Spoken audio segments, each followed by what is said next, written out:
नमस्कार मित्रों, आप सभी का स्वागत है राजस्थान के करंट अफेयर्स की क्लास में। इस क्लास में हम लोग राजस्थान के महत्वपूर्ण करंट अफेयर्स का रिवीजन करने वाले हैं, जिसमें राजस्थान से संबंधित कुछ महत्वपूर्ण स्थान है, कोई अभियान है या कोई समारोह है, उन सभी विषयों पर बातचीत करेंगे इस क्लास में।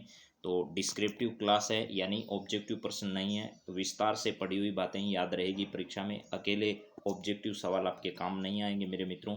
इस वजह से साथ साथ में आपको ये सारी चीज़ें ध्यान रखनी है। तो आपको ऑब्जेक्टिव क्लास हमेशा उपलब्ध करवाते हैं, लेकिन आज एक डिस्क्रिप्टिव क्लास जो है वो आप सबके सामने लेकर आए हैं। तो चलिए आज की क्लास की शुरुआत करते हैं। कौन कौन सी बातें आपकी परीक्षा की दृष्टि से इम्पोर्टेंट हो सकती है, उन सभी बिंदुओं को ध्यान में रखा जाएगा। सबसे पहले देखिए, निरोगी राजस्थान मेडिफिस्ट 2022 सब पढ़ाया हुआ है आपको पहले से, एक बार रिवाइज हो जाए जल्दी जल्दी। देखिए, राजस्थान में निरोगी राजस्थान मेडिफिस्ट जो कार्यक्रम है, इस मेडिफिस्ट कार्यक्रम का आयोजन जो है वो 5 अप्रैल 2022 को जयपुर में किया गया। राजस्थान के मुख्यमंत्री अशोक गहलोत के द्वारा आईपीडी टावर जो है वो खूब चर्चा में था पिछले दिनों। आईपीडी टावर जो है उसका उद्घाटन किया गया। यह टावर जो है वो 12 मंजिला होगा। क्या होगा? 12 मंजिला होगा। इसके अंदर जो है वो 1200 बेड की व्यवस्था होगी, प्लस ये 116 मीटर जो है वो ऊंचा आईपीडी टावर बनाया जाएगा, और इस प्रकार का देश का ये पहला आईपीडी टावर होगा। कहाँ पर ये आईपीडी टावर बनाया जा रहा है? तो एसएमएस हॉस्पिटल जो जयपुर का है, वहाँ पर इस आईपीडी टावर का उद्घाटन यानी शिलान्यास इसका किया गया। इसके साथ साथ यहाँ हृदय रोग संस्थान का शिलान्यास भी किया गया। आईपीडी टावर का डिजाइन आर्किटेक्ट अनूप बरतिया के द्वारा तैयार किया गया है। आईपीडी टावर 12 मंजिला होगा, 1200 बेड की इसमें व्यवस्था होगी, और ऊंचाई इसकी 116 मीटर होगा। तो ये सब कहाँ पर होने जा रहा है? तो ये सब जयपुर में होने जा रहा है और तैयार हो रहा है। इसका शिलान्यास अभी हाल ही में किया गया है, तो ये ध्यान रखना। ये जो निरोगी राजस्थान मेडिफिस्ट है, इस निरोगी मेडिफिस्ट का उद्देश्य है लोगों को स्वास्थ्य के प्रति जागरूक करना है। यानी देश के जाने माने जो डॉक्टर्स हैं उन्होंने इसमें हिस्सा लिया, और अलग अलग जो है वो इसमें सेमिनार्स का आयोजन किया गया और लोगों को स्वास्थ्य के प्रति जागरूक किया गया। यह एक कार्यक्रम इसी अवसर पर आयोजित किया गया था। इसके बाद अगला पॉइंट है जाखोड़ा जाखोदा या जाखोड़ा गांव कोटा। जैविक खेती को बढ़ावा देने के लिए जाखोड़ा गांव कोटा जो है, यहाँ पर अभी हाल ही में हमारे कृषि मंत्री नरेंद्र सिंह तोमर जो हैं, कृषि मंत्री नरेंद्र सिंह तोमर, और उनके साथ साथ कोटा बूंदी क्षेत्र से, संसदीय क्षेत्र से सांसद हमारे लोकसभा के अध्यक्ष ओम बिरला जी जो हैं, इन दोनों ने एक कृषि केंद्र जो है, जैविक कृषि केंद्र जो है, अनुसंधान एवं प्रशिक्षण केंद्र, जैविक कृषि अनुसंधान एवं प्रशिक्षण केंद्र का लोकार्पण किया कृषि मंत्री नरेंद्र सिंह तोमर ने।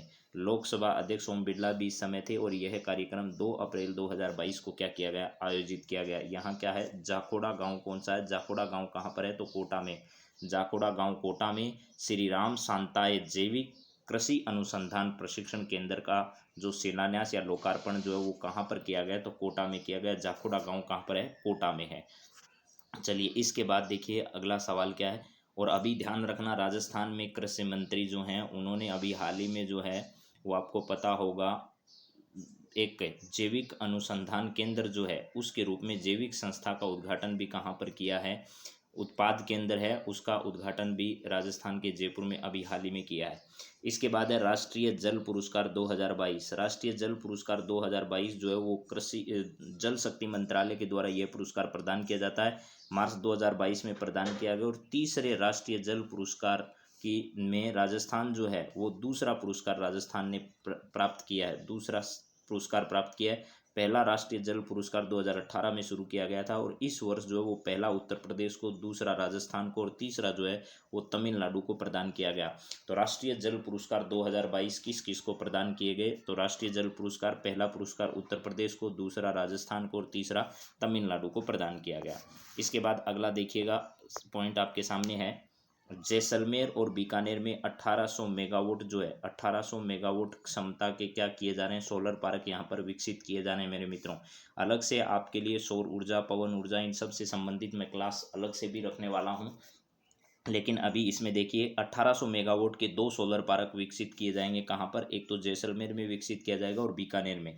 तो पहले चरण में जैसलमेर में 800 मेगावाट क्षमता का सोलर पार्क जो है वो राजस्थान विद्युत उत्पादन निगम द्वारा क्या किया जा रहा है? उसे तैयार किया जा रहा है। राजस्थान 10 गीगावाट सौर ऊर्जा विकसित करने वाला देश का पहला राज्य बन चुका है। 2245 मेगावाट क्षमता विश्व का सबसे बड़ा सोलर पार्क जो है वो राजस्थान के भड़ला में लगाया गया था। अक्षय ऊर्जा निगम की ओर से 925 मेगावाट क्षमता का सोलर पार्क जैसलमेर के नोख में भी क्या किया जा रहा है, विकसित किया जा रहा है। तो राजस्थान देश में प्रथम स्थान पर तो आ ही चुका है, इसमें तो कोई दो राय नहीं है। 10 गीगावाट की क्षमता बहुत होती है मेरे दोस्तों, लेकिन आपको ध्यान ये रखना है कि जैसलमेर और बीकानेर में 1800 मेगावाट के 2 सोलर पार्क भी अभी लगाए जाएंगे। अगला सवाल है, खंडेला सीकर क्यों प्रसिद्ध है? खंडेला सीकर का गोटा भी प्रसिद्ध आपने पढ़ा होगा। प्रदेश का पहला और देश का तीसरा यूरेनियम प्रोजेक्ट खंडेला में लगाया जाना है। सीकर में यूरेनियम प्रोजेक्ट कहाँ पर लगाया जाएगा? तो देश का तीसरा है, और राजस्थान का पहला जो है वो यूरेनियम आधारित प्रोजेक्ट जो है वो बिजली की हमारी आवश्यकताएं हैं उनकी पूर्ति के लिए यह लगाया जा रहा है। तो इसके अनुसार अब अन्वेषण के अनुसार खंडेला सीकर में यूरेनियम भर गुणवत्ता जो है उसकी सुधार करने के लिए देश में सबसे बेहतर है। खंडेला का सीकर का यूरेनियम भारत भर में जो है वो अपनी गुणवत्ता के लिए देश में सबसे बेहतर है। इसके अलावा उदयपुर वाटी क्षेत्र का जहाज और नरसिंहपुरी और नीमका थाना जो क्षेत्र है मेरे दोस्तों, सीकर के उदयपुर वाटी का तो जहाज क्षेत्र है और नरसिंहपुरी है। इसके अलावा नीमका थाना सीकर वाला क्षेत्र जो है वो यूरेनियम पाए जाने की यहाँ भी संभावना व्यक्त की गई है। तो खंडेला सीकर में, और इसके अलावा यहाँ पर तो क्या किया जाएगा, तीसरा यूरेनियम प्रोजेक्ट खंडेला सीकर में लगाया जा रहा है। और इसके अलावा यूरेनियम पाए जाने की संभावना भी कहाँ कहाँ व्यक्त की गई है, तो जहाजपुर, नरसिंहपुरी और नीमका थाना जो क्षेत्र है यहाँ पर इसकी संभावना व्यक्त अभी हाल ही में की गई है। इसके बाद अगला पॉइंट देखिए, रलावता गांव सीकर का क्यों चर्चा में आया? प्रदेश का पहला डिफेंस कैरियर इंस्टीट्यूट जो है वो रलावता गांव सीकर में क्या किया जा रहा है, रलावता गांव सीकर में खोला जाएगा। केंद्र सरकार ने इसकी मंजूरी जो वो अभी हाल ही में प्रदान कर दी है। इंस्टीट्यूट खोलने से सेना में जाने वाले युवा कैरियर सहित अन्य जानकारी इससे प्राप्त कर सकेंगे। और कैरियर इंस्टीट्यूट जो है महाराणा रणजीत सिंह AFPI सेंटर मोहाली की तर्ज पर इसे संचालित किया जाएगा। इसका नाम जो है वो महाराव शेखा जी के नाम पर क्या किया जाएगा, रखा जाएगा। तो रलावता गांव सीकर में इस प्रकार का डिफेंस कैरियर इंस्टीट्यूट जो है वो क्या किया जाना है, स्थापित किया जाना है। अगला सवाल देखिए, लक्ष्मणगढ़ सीकर राज्य में इकोलॉजिकल पार्क शेखावाटी क्षेत्र के लक्ष्मणगढ़ में स्थापित किया जाएगा। इकोलॉजिकल पार्क जो है वो कहाँ स्थापित किया जाएगा, लक्ष्मणगढ़ सीकर में स्थापित किया जाएगा। सीकर के लक्ष्मणगढ़ उपखंड मुख्यालय के करीब 57 हेक्टेयर भूमि पर बनने वाला है। नेचर पार्क विकास के लिए सरकार जो 1359 लाख रुपए की राशि जो इस पर स्वीकृत कर चुकी है। तो इसका उद्घाटन जो वो शिलान्यास कह दीजिए, इसका शिलान्यास जो है वो कर दिया गया है, या फिर इसका उद्घाटन कह दीजिए। वो पिछले दिनों आपको पता होगा जिस समय राजस्थान में शिक्षा मंत्री गोविंद सिंह जी डोटासरा थे उस समय कर दिया गया। यह है उनका क्या है, गोविंद सिंह जी डोटासरा का विधानसभा क्षेत्र है, वहाँ पर इकोलॉजिक पार्क जो है उसका उद्घाटन किया गया है। जनवरी 2023 में 108वीं इंडियन साइंस कांग्रेस, 108वीं है ये, 108वीं क्या की जाएगी, इंडियन साइंस कांग्रेस का आयोजन कहाँ पर किया जाएगा? तो भारतीय विज्ञान कांग्रेस संस्था द्वारा आयोजित होने वाली 108वीं इंडियन साइंस कांग्रेस का आयोजन जनवरी 2023 में राजस्थान के मोहनलाल सुखाड़िया विश्वविद्यालय उदयपुर में किया जाएगा। यह 3 से लेकर के 7 जनवरी 2023 को होगा। इसका उद्घाटन प्रधानमंत्री नरेंद्र मोदी द्वारा किया जाएगा। तो जनवरी 2023 में आयोजित होने वाली 108वीं इंडियन साइंस कांग्रेस का आयोजन कहाँ पर किया जाएगा? तो उदयपुर में उसका आयोजन किया जाना है। इसके बाद अगला पॉइंट है रोहट पाली, बहुत इंपॉर्टेंट सवाल है मेरे दोस्तों। रोहट पाली का दिल्ली मुंबई इंडस्ट्रियल कॉरिडोर के तहत राजस्थान के, एक तो आपको पता होगा कि भैया नीमराणा अलवर वाला जो प्रोजेक्ट बन रहा है, नीमराणा अलवर वाला क्षेत्र जो है वो दिल्ली मुंबई कॉरिडोर के अंतर्गत बन रहा है। और पिछले दिनों आपने कई RAS अधिकारी और कई IAS अधिकारियों के घूस कांड में उनके नाम आए थे न्यूज़पेपर में, अगर आपने पढ़ा हो तो वो सब के सब इस क्षेत्र में घूस लेने की वजह से, रिश्वत लेने की वजह से पकड़े गए थे। तो ये नीमराणा अलवर वाला जो क्षेत्र है इंडस्ट्रियल कॉरिडोर के तहत जो दिल्ली की ओर से बन रहा है, वो क्षेत्र भी खूब चर्चा में आया था, तो आप उसको भी ध्यान रखें। और दिल्ली मुंबई इंडस्ट्रियल कॉरिडोर के तहत जोधपुर पाली जो मारवाड़ इंडस्ट्रियल क्षेत्र है, इन्वेस्टमेंट रीजन है, उसके तहत इन्वेस्टमेंट रीजन कहाँ स्थापित किया जा रहा है? तो पहले चरण में पाली जिले की रोहट जो तहसील है वहाँ पर 1089 हेक्टेयर भूमि पर इस प्रोजेक्ट को तैयार किया जा रहा है। दिल्ली मुंबई इंडस्ट्रियल कॉरिडोर के लिए वर्ष 2009 में केंद्र सरकार और राज्य सरकार के बीच में समझौता हुआ था, लेकिन धनराशि के बंटवारे की वजह से ये इतने वर्षों तक लटका रहा। अभी भी इसका काम जो वो ज़्यादा तेज़ गति से नहीं चल रहा। जहाँ काम शुरू हुआ वहाँ रिश्वतखोरी जो है उसने बढ़ावा दिया, और पिछले वर्ष दोनों ने ये बीच में समझौता हुआ। उसके बाद राज्य सरकार की हिस्सेदारी बढ़ने के बाद और राजस्थान सरकार ने खुद जो है वो अपने स्तर पर एक एजेंसी का गठन करके इस क्षेत्र को तैयार करने के बारे में पहल की थी। चलिए अगला सवाल ज़रा देखिएगा क्या है। यहाँ पर है, कॉन्स्टिट्यूशन क्लब ऑफ राजस्थान परियोजना क्या है। 9 फरवरी 2022 को राजस्थान के मुख्यमंत्री अशोक गहलोत और नेता प्रतिपक्ष गुलाब चंद कटारिया ने कॉन्स्टिट्यूशन क्लब ऑफ राजस्थान परियोजना का शिलान्यास जयपुर में किया। इस भवन में विधायक एक दूसरे से चर्चाएं कर सकेंगे। यह भवन राजस्थान आवासन मंडल द्वारा विधायक नगर पूर्व में बनाया जाएगा। पूर्व है, ये पूर्वा नहीं है, पूर्व। इसके अतिरिक्त विधानसभा में राज्य के गौरवशाली इतिहास की जानकारी के लिए भी संग्रहालय बनाया जा रहा है। आपको ये भी जानकारी होनी चाहिए। तो कॉन्स्टिट्यूशन क्लब ऑफ राजस्थान परियोजना का शिलान्यास कहाँ पर किया? जयपुर में विधायक नगर में बनाया जा रहा है। इसमें विधायक आपस में बैठकर जो है वो चर्चा कर सकेंगे। वैसे चर्चा करते नहीं है, यहाँ पर चर्चा कर सकेंगे ऐसा कहा जा रहा है। इसका मतलब यही है, सरकार जो है वो इसके माध्यम से बहुत बड़े प्रोजेक्ट को पूरा करने जा रही है, और बहुत पैसा सरकार जो है वो जनता का खर्च वहाँ पर करेगी। चौंप गाँव चौमू क्यों चर्चा में आया? तो दुनिया के तीसरे और भारत के दूसरे सबसे बड़े क्रिकेट स्टेडियम का शिलान्यास जो है वो 5 फरवरी 2022 को राजस्थान के मुख्यमंत्री अशोक गहलोत ने वर्चुअल रूप से किया, जिसमें बीसीसीआई के अध्यक्ष सौरव गांगुली और सचिव जय शाह जो है, सचिव कौन है? जय शाह है, जो कि अमित शाह के बेटे हैं। जय शाह ने ऑनलाइन रूप से इसमें भाग लिया, और 280 करोड़ रुपए की लागत से पहले चरण का निर्माण इसमें किया जा रहा है, और 75,000 दर्शकों के बैठने की व्यवस्था इस स्टेडियम के अंदर होगी, ऐसा कहा जा रहा है। अगला सवाल है, ग्राम पंचायत बटेरी बस्सी जयपुर क्यों चर्चा में है? पूर्व प्रधानमंत्री, बसेरी गांव है ये, क्या है? बसेरी गांव, बटेरी नहीं है, बसेरी है। बसेरी बसेरी बसेरी गांव है, कहाँ पर है ये? बस्सी है, और बस्सी कहाँ पर है भैया? जयपुर में। तो बस्सी जो है ये गांव है, और जो कि हमारे राज्यसभा सदस्य हैं मनमोहन सिंह जी, पूर्व प्रधानमंत्री हैं, उन्होंने इस भटेरी गांव पंचायत को क्या किया है? भटेरी गांव पंचायत को, बसेरी अलग है और भटेरी अलग है, तो इसको भटेरी कर लीजिएगा। ग्राम पंचायत को क्या किया है? चयन किया है, ठीक है। तो बसेरी और बटेरी जो भी आपके सामने आए, इसमें से आप लोग इसको कर दीजिएगा। दोनों नाम मैं लिख देता हूँ, दोनों एक साथ नहीं आएंगे यहाँ पर। बटेरी या बसेरी जो है वो कहाँ पर है? बस्सी में है, और बस्सी कहाँ पर है भैया? जयपुर में है। मनमोहन सिंह जी ने इन गाँवों को आदर्श ग्राम योजना के तहत क्या किया है? गोद लिया है। चलिए अगले सवाल पर बातचीत करते हैं। अगला सवाल देखिए, प्रतापगढ़ क्यों चर्चा में आया?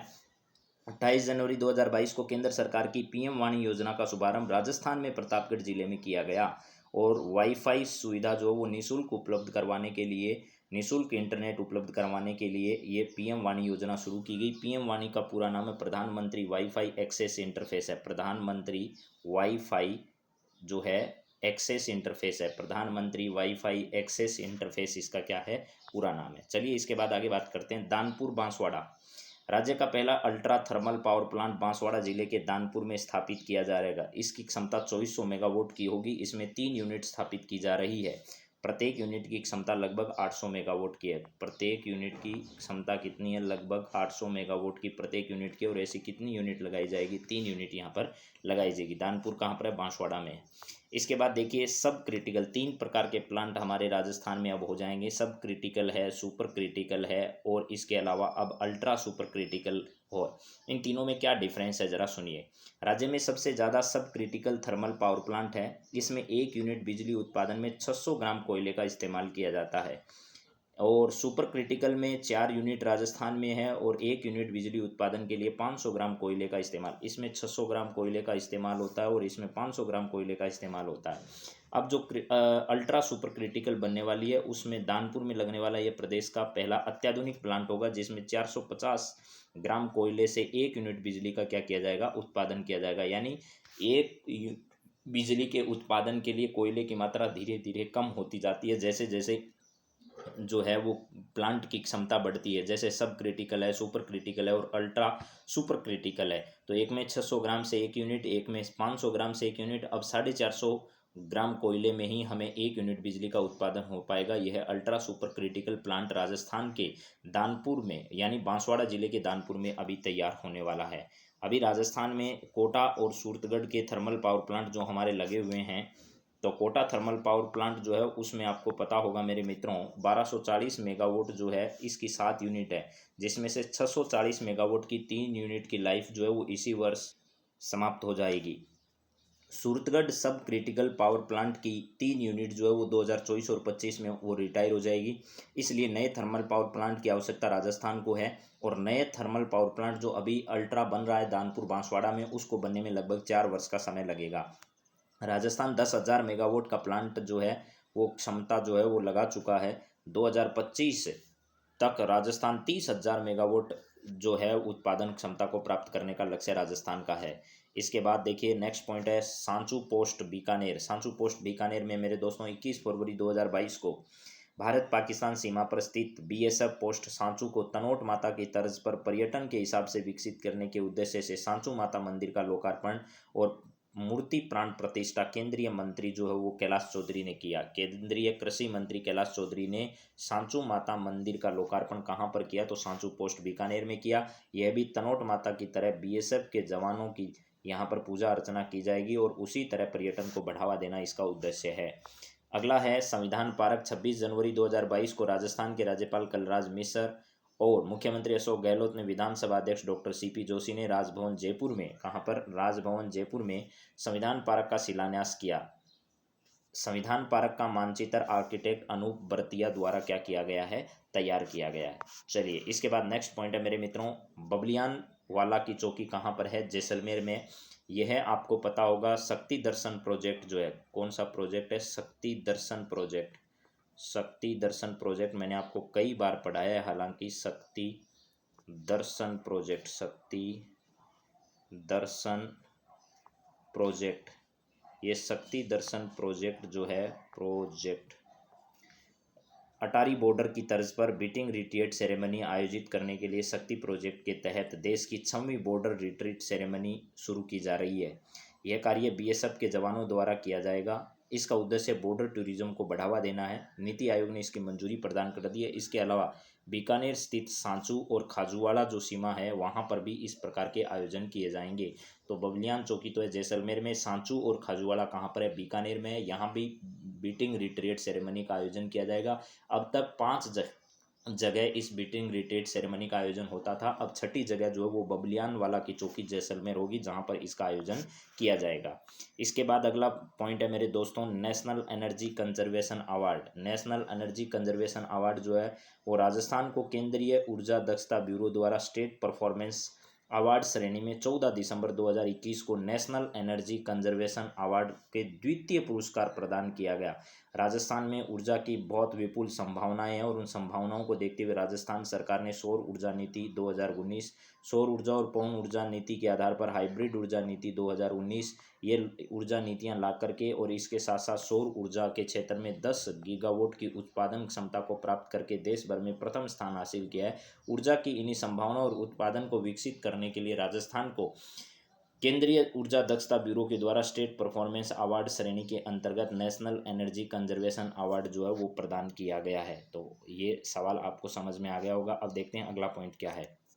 Rajiv Gandhi scholarship for academic excellence 2021। Rajiv Gandhi scholarship for academic excellence 2021। राज्य सरकार ने विदेश में शिक्षा के लिए Rajiv Gandhi scholarship for academic excellence योजना शुरू की है। इसके तहत 200 छात्रों को विदेश में शिक्षा के लिए क्या किया जाएगा, मेधावी छात्रों को छात्रवृत्ति प्रदान की जाएगी। यानी 200 छात्र विदेश में जो शिक्षा ग्रहण करना चाहते हैं उनके लिए Rajiv Gandhi scholarship for academic excellence योजना 2021 क्या की गई है, शुरू की गई है। देश में कृषि निर्यात करने वाले राज्यों में राजस्थान का स्थान कौन सा है, तो देश में कृषि निर्यात जो है वो करने वालों में राजस्थान का स्थान जो है वो 15वां स्थान है। राजस्थान का कौन सा स्थान है, 15वां स्थान है कृषि निर्यात में। राजस्थान का बहुत खराब स्थिति है, इसका मतलब यही है। ठीक है, तो राजस्थान में के कृषि मंत्रालय भारत सरकार के वर्ष 2020-21 के आंकड़ों के अनुसार देश में कृषि निर्यात करने वाले राज्यों की श्रेणी में राजस्थान 15वां स्थान जो है वो रहा है। वहीं देश में सबसे ज़्यादा कृषि निर्यात करने वाले राज्यों की श्रेणी में गुजरात पहले स्थान पर है, महाराष्ट्र द्वितीय स्थान पर है और इसके साथ हरियाणा जो वो तीसरे स्थान पर है। तो गुजरात, महाराष्ट्र और हरियाणा पहले, दूसरे और तीसरे स्थान पर क्रमशः, राजस्थान का इसमें 15वां स्थान है। इसके बाद देखिए मित्रों, Rajiv Gandhi centre for advanced technology. Rajasthan centre for advanced technology क्या है? राज्य के जयपुर शहर में Rajiv Gandhi centre of advanced technology की स्थापना 23 दिसंबर 2021 को मुख्यमंत्री अशोक गहलोत द्वारा मंजूरी प्रदान की गई। इस घोषणा बजट 2021-22 में की गई थी। बजट 2021-22 में Rajiv Gandhi centre for advance technology की स्थापना कहाँ पर करने की घोषणा की गई थी? तो जयपुर में करने की घोषणा, यानी घोषणा की गई थी स्थापना करेंगे, लेकिन कहाँ करेंगे? जयपुर में करेंगे, और अभी इसकी स्थापना कर दी गई है। तो बजट घोषणा 2021-22 में इसकी की गई थी। 23 दिसंबर 2021 को मुख्यमंत्री अशोक गहलोत द्वारा इसे मंजूरी प्रदान कर दी गई है। तो मित्रों, ये कुछ करंट अफेयर्स का मैंने रिवीजन आपको कराया। इस प्रकार का और करंट अफेयर्स का रिवीजन लगातार आपको मिलता रहेगा। आप इनका अध्ययन करें, आनंद लें और पढ़ाई में सफलता की ओर अग्रसर हों।